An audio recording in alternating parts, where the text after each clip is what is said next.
সমাজে কিছু কিছু মানুষ থাকেন যারা সমাজের স্বাভাবিক যে গতি সেই গতির বিরুদ্ধে গিয়ে নিজের মতো করে সমাজকে সেবা করেন। আবার কিছু কিছু মানুষ থাকেন যারা সমাজে এমন এমন কিছু কাজ করেন যাতে ইতিহাসটাই পাল্টে যায়। আজকে এমনই একটি ঘটনা এবং একজন ব্যক্তিত্বকে নিয়ে কথা বলতে বসেছি।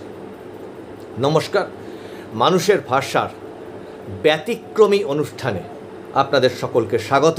আমি প্রবীর রায়চৌধুরী আপনাদের সাথে। আজকে রাজ্যে যে তৃণমূল কংগ্রেসের সরকার চলছে, সেই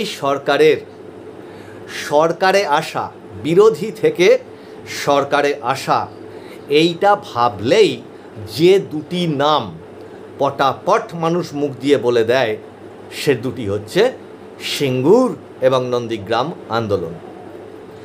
আজকে সেই সিঙ্গুর আন্দোলন নিয়ে এবং তার একজন ব্যক্তিত্বকে নিয়ে কিছু কথা বলবো।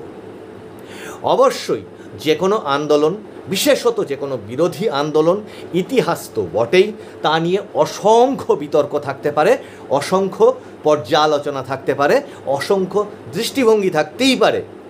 প্রত্যেকটি জিনিসেরই পক্ষ এবং বিপক্ষের মত থাকতে পারে।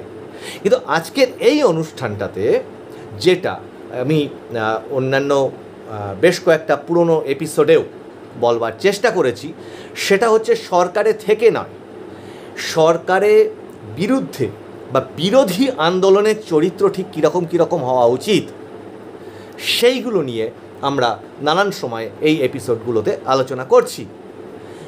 এবং স্বয়ং ভারতবর্ষের স্বাধীনতা আন্দোলন, সেটাও তো একটা বিরোধী আন্দোলনই। কার বিরুদ্ধে? ব্রিটিশ সরকারের বিরুদ্ধে। ঠিক তেমনই এই যে সিঙ্গুর আন্দোলন, এই সিঙ্গুর আন্দোলনের অন্যতম একজন ব্যক্তিত্ব, সেই ব্যক্তিত্বের নাম হচ্ছে কে? বেচারাম মান্না। একদম গ্রামের নিম্ন মধ্যবিত্ত কৃষক পরিবারের ধরা যাক একজন ছেলে। যা হয়, হুগলি জেলা, এখনও গেলে দেখতে পাওয়া যাবে বিস্তীর্ণ মাঠে চাষ হচ্ছে এবং গ্রাম্য সমাজটা সেখানে অনেক বেশি ধরা পড়ে। তাহলে আজকের এই আলোচনায় আমরা কি দেখব? যে বিরোধী আন্দোলনের সংগঠিত হয়ে ওঠাটা কি হতে পারে, আর সেটা কত দূর পর্যন্ত ব্যাপক তার প্রতিক্রিয়া তৈরি করতে পারে, যাতে একটি ক্ষমতাসীন সরকার পর্যন্ত কেঁপে যায়। অবশ্যই এখানে বলে রাখছি, সিঙ্গুর আন্দোলনে টাটাদের চলে যাওয়া, সিঙ্গুর আন্দোলনটা ঠিক হয়েছিল কি না, সিপিএম তাতে কী ভূমিকা রেখেছিল, তৃণমূল কংগ্রেসের ভূমিকা ঠিক ছিল কি না, এই সমস্ত এই আলোচনাটার বিষয় না। বিষয়টা হচ্ছে বিরোধী আন্দোলনের কোনো একটি ইস্যুকে নিয়ে সেই আন্দোলনটা কিভাবে সংগঠিত হয়েছিল। কারণ ওই আলোচনাগুলো বিভিন্ন টক শোতে, রাস্তায় ঘাটে সমস্ত মানুষ এই আলোচনাগুলো করে থাকেন। আজকে জানবো যে এই সিঙ্গুর আন্দোলনটা প্রথমে ছোট্ট করে একটুখানি যদি তার জিস্ট, যারা একদম নবীন তাদের জন্য যদি একটু বলে নেওয়া যায়। প্রথমত 2006 সালে বামফ্রন্ট সরকার তখন রয়েছে, তখন জমি অধিগ্রহণ কেন না, যে পরিমাণ তাদের যুক্তি ছিল, যে পরিমাণ জনসংখ্যা বাড়ছে তাতে কর্মসংস্থানের প্রয়োজন, এবং বুদ্ধদেব ভট্টাচার্য তখনকার মুখ্যমন্ত্রী, মাননীয় মুখ্যমন্ত্রী তখন বলেছিলেন যে কৃষি আমাদের ভিত্তি, শিল্প আমাদের ভবিষ্যৎ। এই দৃষ্টিভঙ্গিগুলো নিয়ে নানা মুনির নানা মত থাকতেই পারে, কিন্তু এই জায়গাতে তাদের জমি অধিগ্রহণ নিয়ে একটা পরিকল্পনা করেন। এবং 2006 সালের, আমি খুব সংক্ষেপে বলছি বোঝার সুবিধার জন্যে, না হলে এই সিঙ্গুর আন্দোলন নিয়ে এক রাত দু রাত পার হয়ে যাবে। 2006 সালের 1 ডিসেম্বর তৃণমূল কংগ্রেসের বিভিন্ন রকম বিক্ষোভের মধ্যে কি করে, বামফ্রন্ট সরকার জমি অধিগ্রহণের কাজ শুরু করে সিঙ্গুরে, এবং সেখানে বেড়া দেওয়ার কাজ শুরু করে।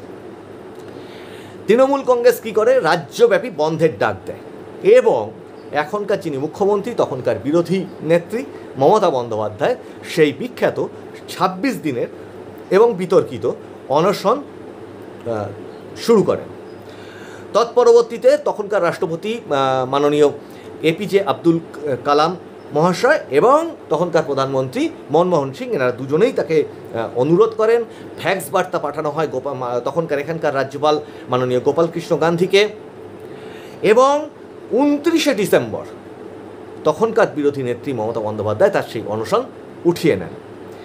এবার এই যে বেড়া দিয়ে ঘেরা হলো 1 ডিসেম্বর, 18ই ডিসেম্বর আর একটা মারাত্মক ঘটনা ঘটল। সে ঘটনাটা নিয়েও বিতর্ক থাকতে পারে, কিন্তু তার তদন্ত হয়েছিল। এটা হচ্ছে 18ই ডিসেম্বর ওই বিক্ষোভে বা আন্দোলনের মধ্যে সক্রিয় থাকা গ্রামবাসীদের মধ্যে থাকা এক কিশোরী, তার নাম হচ্ছে তাপসী মালিক, তাকে নির্যাতন করা হয় এবং তাকে পুড়িয়ে হত্যা করবার অভিযোগ করা হয়। এবং পরবর্তীতে সিপিআইএমের একজন কর্মী দেবু মালিকের বক্তব্যের ভিত্তিতে তখনকার সিপিআইএমের জোনাল কমিটির সম্পাদক সুহিত দত্ত মহাশয়কে এই অপরাধের সঙ্গে জড়িত থাকার কারণে সিবিআই, কেন্দ্রীয় তদন্ত এজেন্সি সিবিআই গ্রেপ্তার করে। তৎপরবর্তীতে বিচার হয়, সেই বিচারের মামলায় রায় বেরোয় ইত্যাদি, সেগুলো আলাদা জিনিস। এর মধ্যে কি হয়, এই কৃষকরাই যে জমিটা অধিগ্রহণ করা হচ্ছে, একজন কৃষক সেখানে আত্মহত্যাও করেছিলেন। এবার 2007 সালে, মানে এই যে 1 বছর ব্যাপী এই আন্দোলন ইত্যাদি চলতে থাকলো, 2007 সালের 21শে জানুয়ারি এই যে তথ্যগুলো, এগুলো কিন্তু সবই আপনারা উইকিপিডিয়াতে পেয়ে যাবেন। উইকিপিডিয়া ঘাটলেই এই তথ্যগুলো পেয়ে যাবেন, আমি সেখান থেকেই আপনাদেরকে জানাচ্ছি। 2007 সালের 21শে জানুয়ারি টাটারা আনুষ্ঠানিকভাবে প্ল্যান্টের কাজ শুরু করে। আর তারও 1 বছর পর এর মাঝখানে বিপুল বিরোধী আন্দোলন শুরু হয় সিঙ্গুরে, এবং 2008 সালের 3রা অক্টোবর টাটা গ্রুপ ঘোষণা করে রাজনৈতিকভাবে বা রাজনৈতিক অস্থিরতার কারণে তারা সিঙ্গুর থেকে নিজেদের এই প্রকল্পকে প্রত্যাহার করছেন। এবং 912 একর মানে 3.69 কিলোমিটার স্কোয়ার, এই মানে স্কোয়ার কিলোমিটার এলাকা, এই এলাকাটাকে নিয়েই এই বিতর্কটা ছিল। এরপরে হাইকোর্টে মামলা হয়, সেই মামলা চলতে থাকে এবং আমাদের দেশে যেটা হয় সেটা সুপ্রিম কোর্ট পর্যন্ত গড়ায়। হাইকোর্টে রাজ্য সরকার হলফনামা দেন এবং সেই হলফনামায় হাইকোর্ট সন্তুষ্ট হন না, এবং সুপ্রিম কোর্টে যখন যায় 2016 সালে, মানে ততদিনে কিন্তু 2011তে তৃণমূল কংগ্রেসের গভর্নমেন্ট তৈরি হয়ে গেছে। 2016 সালে 31শে আগস্ট সুপ্রিম কোর্ট এই যে 997 একর কৃষি জমি অধিগ্রহণের যে পশ্চিমবঙ্গ সরকারের এই যে সিদ্ধান্ত, সেটিকে বাতিল বলে ঘোষণা করে বা অধিগ্রহণকে অবৈধ বলে ঘোষণা করে। সুপ্রিম কোর্টের ঘোষণা আমাদের দেশের সর্বোচ্চ আদালত, তার ঘোষণাকে সবাই মান্যতা দেওয়া উচিত। এবার আদালতে রাজ্য সরকারের জমিটি যে দখল করেছিল, সেই দখলে যাদের জমি ছিল 9117 জন জমির মালিককে সেই জমি ফেরত দেওয়ার নির্দেশও সুপ্রিম কোর্টের দেওয়া হয়।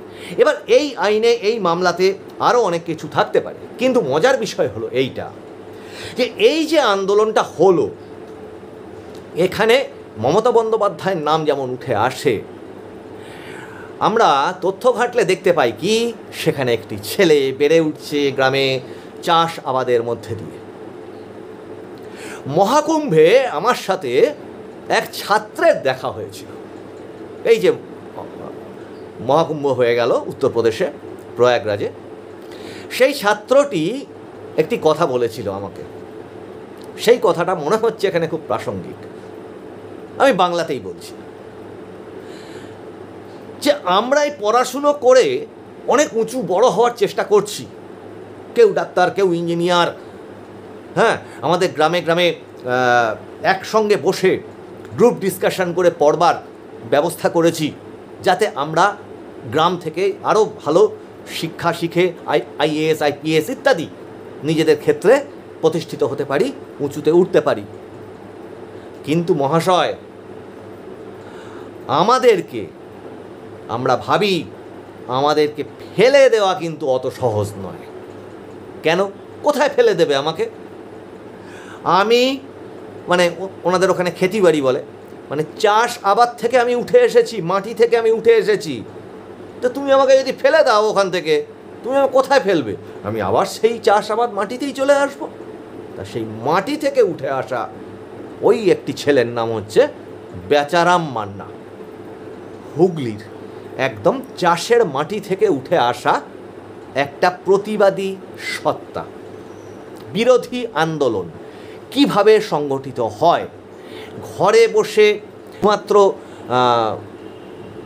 গল্পগুজবের মাধ্যমে কি বিরোধী আন্দোলন সংগঠিত হয়, নাকি শুধুমাত্র ফেসবুক, টুইটার এই সমস্ত, এগুলোও অংশ আন্দোলনের, এগুলো অংশ হতে পারে, কিন্তু আন্দোলনটা জন্ম হয় কোথাও থেকে, কারোর একটা আওয়াজে, কেউ একটা চিৎকার করে না বলে ওঠে।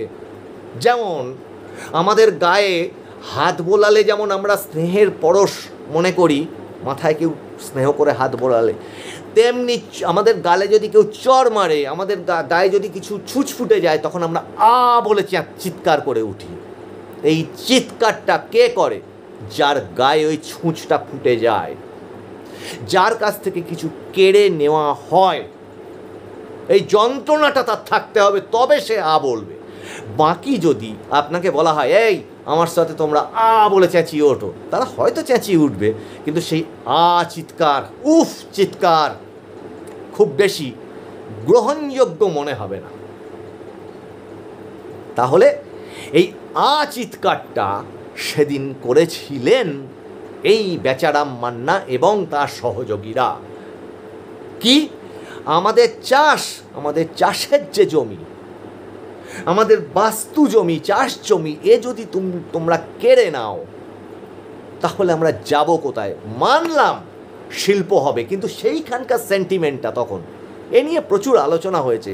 আমি খুব ক্ষুদ্র মানুষ, কিন্তু সে ব্যাপারে আমি ওই বিতর্কের ওই জায়গাটায় যেতে চাইছি না, রাজনৈতিক বিতর্কের জায়গাটায় যেতে চাইছি না। আমি একটা প্রতিবাদী সত্তার উঠে আসার জায়গাটার কথা বলতে চাইছি, যে ওই চিৎকারটা তিনি করলেন এবং সেই চিৎকারটা অনুরণিত হলো বা ছড়িয়ে গেল। তাহলে কোন চিৎকারটা ছড়িয়ে যায়? যদি সেই ব্যথাটা আরও অনেকের গায়ে গিয়ে লাগে, মানে একই ব্যথার সঙ্গী যদি সবাই হয়, ব্যথা যন্ত্রণা শিখিয়ে দেওয়া যায় না। আর সেটা শিখিয়ে দিলে সেটা নকল বলেই মনে হয়, মেকি বলে মনে হয়, নাটক যাত্রা বলে মনে হয়।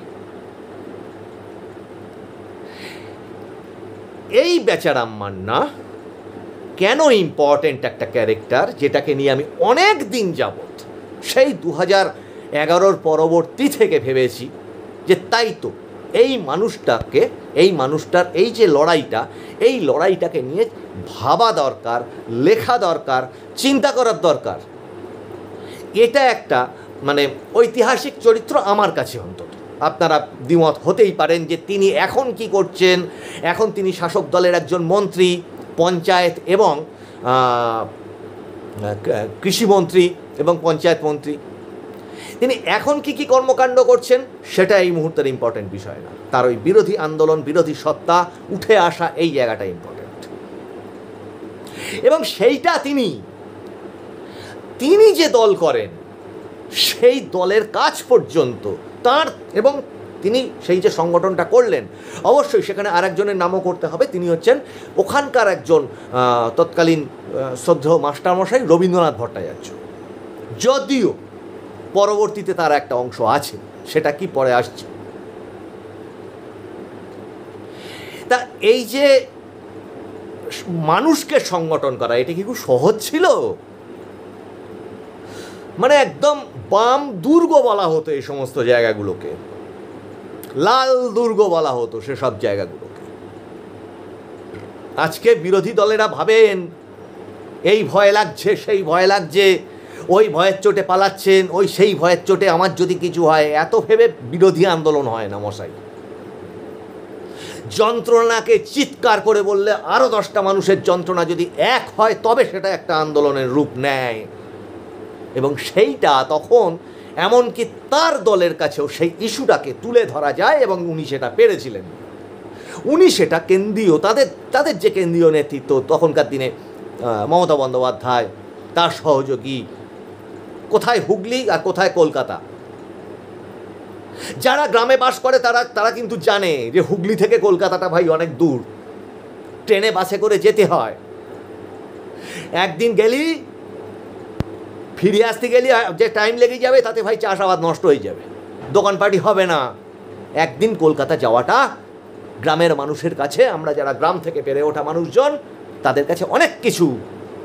হুগলি, আরও দূরে চলে যান, এই সমস্ত গ্রামের মানুষ ওই মাটির কথাটা বোঝে যে একদিন কলকাতা যাব, কলকাতাকে ফেরবো কী করে, আর যদি সেদিনকে থেকে যেতে হয় তাহলে কোথায় থাকবো। এটা আমাদের ভাষা, আমাদের গ্রামের ভাষা, এবং এটা একটা সমস্যা। 6 ঘন্টা ট্রেনে চলে যায় অনেক সময়, এমন এমন দূরত্ব আছে। তাহলে সেটা সেই পর্যন্ত পৌঁছানো গেল সেই আন্দোলনের, যে এই একটা ভুল হচ্ছে, এটা একটা বৃহৎ সংখ্যের মানুষ বাস্তুহারা হয়ে যাবে, বা তাদের কৃষি চলে যাবে। তাহলে অন্ন, বস্ত্র, বাসস্থান, অন্ন যেটা চাষ হচ্ছে, বস্ত্র ওই মানে যে চাষের যে ইয়েটা, মানে সবজি বা এটাকে বিক্রি করে যে পয়সাটা আসবে তা দিয়ে বস্ত্র হবে, আর বাসস্থান যেটা বাস্তু বলা হচ্ছে, জমি, এর তিনটেই যদি চলে যায় তাহলে কি সর্বনাশ হবে। এই কি সর্বনাশ হবে এটা উনি বোঝাতে পেরেছিলেন, উনি ওনার সহযোগীদের নিয়ে বোঝাতে পেরেছিলেন, এবং সেটা এই মুহূর্তে সমালোচনার যথেষ্ট থাকতে পারে। অসংখ্য গালমন্দ এই সমস্ত নেতাদের অনেকে করে থাকেন, কিন্তু এই অংশটাকে কি অস্বীকার করা যাবে যে সেই আন্দোলনের প্রতিঘাত এত বিপুল হয়েছিল, যেটা সারা বাংলা না সারা ভারতবর্ষে তা নড়াচড়া ফেলে দিয়েছিল। অবশ্যই তার নেত্রী মমতা বন্দ্যোপাধ্যায় এবং তার দল সেটাতে অংশ নিয়েছিলেন, এবং তার বারবার সেখানে আসা, সিপিএমের থেকে বাধা দেওয়া, এই বাধা দেওয়ার জায়গাটাই আমি বলতে চাইছি। তা এই যে বেচারাম মান্না ওখানে এই আন্দোলনগুলো করতে থাকলেন, আর সবাই ঢাক পিটিয়ে বলে দিলেন যে যাও ভাই, যাও ভাই, বেচাদা যাও, ওখানে আন্দোলন করো। তাই এত সহজ ছিল, কেউ বাধা দেয়নি। তখন প্রশাসন বলে কিচ্ছু ছিল না, তখন পুলিশ লজেন্স খেতে দিত, তাই কি না, কোনোটাই নয়। ব্রিটিশ আমলের পুলিশও কাউকে লজেন্স খেতে দেয়নি, বিধান রায়ের পুলিশও কাউকে লজেন্স খেতে দেয়নি। তার ইতিহাস আগের এপিসোডে বলেছি, খাদ্য আন্দোলনের ইতিহাসে কাউকে লজেন্স খেতে দেয়নি। যুক্ত ফ্রন্ট অল্প সময় ছেড়ে দিন, বাম আমলের জ্যোতি বসু গভর্নমেন্টও কাউকে লজেন্স খেতে দেয়নি। মাঝখানে সিদ্ধার্থ শঙ্কর রায় তো ভয়ঙ্কর ব্যাপার, তিনি তো লজেন্স একদমই খেতে দেননি। তাহলে যারা বিরোধী থাকে তাদেরকে শাসক কখনো লজেন্স খেতে দেয় না, তাদেরকে শাসক কখনো ফুলের তোড়া রসগোল্লা আপ্যায়ন করে না। এটার নামই বিরোধী আন্দোলন। আবার ভেবে দেখুন, সেই বিরোধী নেতারাই শাসক হয়েছেন পরে পরে। সেই শাসকরা পরবর্তীতে ওই বিরোধীদের আবার দমন করেছেন, নো ডাউট। তারা ভুলে যান যে তারা একসময় বিরোধী ছিলেন, গণতন্ত্রকে সম্মান করা উচিত। এই বিতর্কে এখন ঢুকবো না।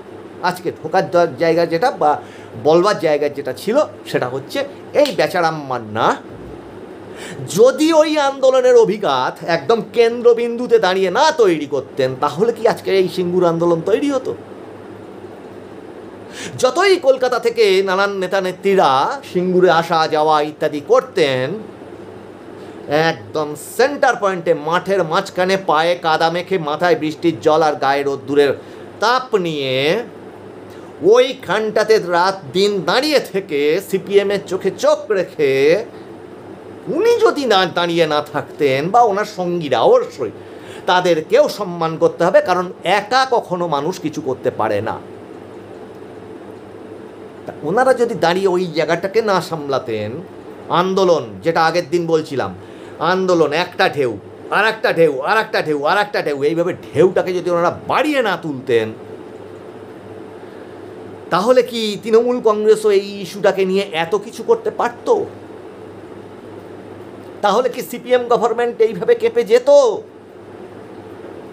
তাহলে কি বুদ্ধদেব ভট্টাচার্য মুখ্যমন্ত্রী মাঝখানে গোপালকৃষ্ণ গান্ধী রাজ্যপাল তিনি দাঁড়িয়ে এবং তৎকালীন বিরোধী দলনেত্রী মমতা বন্দ্যোপাধ্যায় তাদের সেই ঐতিহাসিক মিটিং এবং সেই মিটিংয়ের ভেস্তে যাওয়া এগুলো মানুষ দেখতে পেত। মানে সরকারকে একরকম মাথা নিচু করতে হচ্ছে, মাথা ঝোঁকাতে হচ্ছে সেই আন্দোলনের কাছে। সেটা তো হচ্ছে কলকাতা রাজভবনে। এইখানে রাত্রির পর রাত্রি, দিনের পর দিন তারা কারা? তারা হচ্ছেন এনারা। যেটা দেখতে পাচ্ছি হিস্ট্রি থেকে, ওনার কিন্তু একটা রাজনৈতিক ব্যাকগ্রাউন্ড ছিলই। সেটা কি? সেটা সুবিধা দিয়েছে ওনাকে। 1993 সালে পঞ্চায়েতে ইলেকশানে জেতেন উনি, এবং 2008-এ ভাবুন, এই দুটোই কিন্তু বামফ্রন্ট জমানাতে 2008-এ তিনি পঞ্চায়েত সমিতি সদস্য হন। মানে দুটো ইলেকশন তিনি জেতেন ওই সময়। তা এবং ওই সময় ওই যে বললাম যে রবীন্দ্রনাথ ভট্টাচার্য যিনি ওই আন্দোলনে ছিলেন, তিনিই আবার 2021-এর ইলেকশানে বিজেপিতে জয়েন করেন এবং এই বেচারাম মান্নার কাছ থেকে প্রথমবারে বেচারাম মান্না 2011 সালে ভোটে জিতলেন। কোথা থেকে? হরিপাল বিধানসভাকে, ওই সিঙ্গুরের আশপাশেই আর কি, ওখান থেকে জিতলেন এবং পরবর্তীতে তিনি মন্ত্রী হলেন। এবং তৎপরবর্তীতে ওই বললাম না, একই আন্দোলনটা একসঙ্গে যারা করেছিলেন তাদের মধ্যে একজন ছিলেন ওই রবীন্দ্রনাথ ভট্টাচার্য। তিনি 2021 সালে পরিবর্তন বিজেপি যে ডাকটা দিয়েছিল, উনি বিজেপিতে জয়েন করেন এবং ওই বেচারাম মান্নার কাছে আবার 26,000 ভোটে হারেন। এবং তৎকালীন সময়ে আমি যদি 2011-র ভোটটার কথা বলি, তাহলে ওই 2011-র ভোটে ভারতী মুখার্জি, তৎকালীন সময়ে সিপিএমের বড় নেত্রী, তাকে বেচারাম মান্না হারালেন 2011-র ভোটে 22,000 ভোটে। তাৎপর্যপূর্ণ নয় যে একটা কৃষি ছেলে, চাষার ছেলে, উনি নিজেকে এইভাবেই বলেন, শুনেছি বেশ কয়েকবার, একটা চাষার ছেলে আজকে মন্ত্রী হয়েছে। এইটা দেখছি। তৃণমূল কংগ্রেস কি করলো, সিপিএম কি করলো, বিজেপি কি করলো, এখানে আলোচনা সেটা বিষয় না। একটা বিরোধী আন্দোলন, একটা নেতৃত্ব, একজন ব্যতিক্রমী চরিত্র, যে কিনা বলি না, একজন মানুষও যদি সঠিকভাবে চিৎকার করে, সঠিক কথাটাকে তুলে ধরে, তার মধ্যে যদি ভেজাল না থাকে, আন্ডারলাইন বোল্ড, ভেজাল থাকলে হবে না। এই চিৎকারটা যদি ঠিক চিৎকার হয়, তাহলে তার সাথে লোক জড়ো হতে থাকে, আর সেটা মাঠের মাঝখানে দাঁড়িয়ে সেই চিৎকারটা করতে হয়, রাস্তার মাঝখানে দাঁড়িয়ে চিৎকার করতে হয়। সেন্ট পাউডার মেখে, ভালো ড্রেস পরে, গায়ে যাতে কাদার ছিটে না পড়ে যায়, এইভাবে বিরোধী আন্দোলন হয় না। পুলিশের একবারের জায়গায় 10 বার লাঠি তার গায়ে পড়তে পারে, এই ভয় রেখে সেই আন্দোলন হয় না। তাই বেচারাম মান্না পশ্চিমবঙ্গে একটা ইতিহাস তৈরি করেছেন। এবং এখানে মাফ করবেন, আমি এই বিরোধী দলনেত্রী ওই মমতা বন্দ্যোপাধ্যায়ের বিভিন্ন আন্দোলন যেগুলো হয় সেগুলো নিয়ে আমি এর আগেও এপিসোড করেছি, কিন্তু এই বেচারাম মান্নাও একটি ঐতিহাসিক চরিত্র আমার চোখে, এবং মানুষের ভাষার তরফ থেকে এটা স্বীকার করি যে বেচারাম মান্না একটা অবশ্যই ঐতিহাসিক চরিত্র। একটু বাড়িয়ে বললে একটা কিংবদন্তি চরিত্র বললে কি রাগ করবেন আপনারা? আমার মনে হয় সেটা। কেন বলুন তো? এটাকে মুছে ফেলা যাবে না স্লেট পেন্সিল দিয়ে। টাটা, সিপিএম এবং তার সাথে আরও অনেক কর্পোরেট গোষ্ঠী, তাদের সম্মিলিত শক্তি, যে কোনো সিপিএম ছেড়ে দিন, যে কোনো সরকার, তার সাথে কর্পোরেট গোষ্ঠী, তাদের সম্মিলিত প্রচেষ্টা, সঙ্গে প্রশাসন, পুলিশ, সব কিছুকে রুখে দিয়ে একটি আন্দোলনকে জেতানো এবং সব কটা দাবিকে আদায় করে আনতে পারা। আপনি বেচারাম মান্না তৃণমূল কংগ্রেসের বিরোধী হতে পারেন, কিন্তু এই প্রচেষ্টাটা অস্বীকার করতে পারেন কি? এইরকমই ব্যতিক্রমী অনুষ্ঠানে ব্যতিক্রমী যারা সমাজে কিছু ব্যতিক্রম তৈরি করেছেন, অবশ্যই কিছু পজিটিভ দিকে। সেই ব্যতিক্রমী চরিত্রদের নিয়ে আমাদের মানুষের ভাষার এই ব্যতিক্রমী অনুষ্ঠান চালু থাকবে আগামী দিনেও। অনেক তথ্য হয়তো মিস হয়ে গেল, কারণ এই এত বড় আন্দোলন, বহু স্যাক্রিফাইস এবং তার বিরুদ্ধ মত, যে শিল্পটাই দরকার ছিল, এদের এই আন্দোলনের জন্য সর্বনাশ হয়ে গেছে, এই সমালোচনা আছে। কারণ যে কোনো আন্দোলনের, যে কোনো মতের দুটো পিঠ থাকে। পশ্চিমবঙ্গটা সর্বনাশ হয়ে গেছে, এ তো ইদানিংকালে শোনাই যায়। সেসবের উত্তর তারা তাদের মতো করে দেবেন। তাদের দল থেকে বিরোধীরা বিরোধিতা করবেন, শাসক তার মতো করে উত্তর দেবেন। কিন্তু আজকে আমরা তুলে ধরবার চেষ্টা করেছি যে বেচারাম মান্না হিমসেলফ, তার যে স্ট্রাগল এবং কিভাবে একটি আন্দোলনকে সংগঠিত করা যায়, মাদুর পেতে গ্রামে গ্রামে বসে মাটি জল কাদা মেখে সেখান থেকে উঠে এসে তবেই তাকে মানুষ নেতা বলে মেনে নেয়। এবং অনেক কাগুজে নেতার মতো আমাদের মনে হয়েছে ইনি ঠিক কাগুজে নেতা না, ইনি এই জল কাদা ঘাম রক্ত মেখে উঠে আসা নেতা। মানুষের ভাষায় ব্যতিক্রমী অনুষ্ঠানে আমি প্রবীর রায়চৌধুরী আপনাদের সঙ্গে এতক্ষণ ছিলাম। মত আছে, বিরুদ্ধ মত আছে, দুটো মতই আপনারা কমেন্টে জানাতে থাকুন। আর বলেছি, আমরা কোনো পেড চ্যানেল নই, আমরা কোনো রাজনৈতিক দলের কোনো পেড চ্যানেল নই। আপনাদের সহযোগিতা, এই যে আপনারা দেখছেন, আপনাদের ভিউজ, আপনাদের সাপোর্ট, মানে আপনাদের শেয়ার, এটাই এই সংবাদ মাধ্যম টিকে থাকতে গেলে একটা উপার্জনের প্রয়োজন হয়, সেটাই তার উপার্জন। এবং নিরপেক্ষতার দিকে আমরা পা ফেলে ফেলে এগিয়েই যাব। আপনাদের সহযোগিতা আশা করি পাব।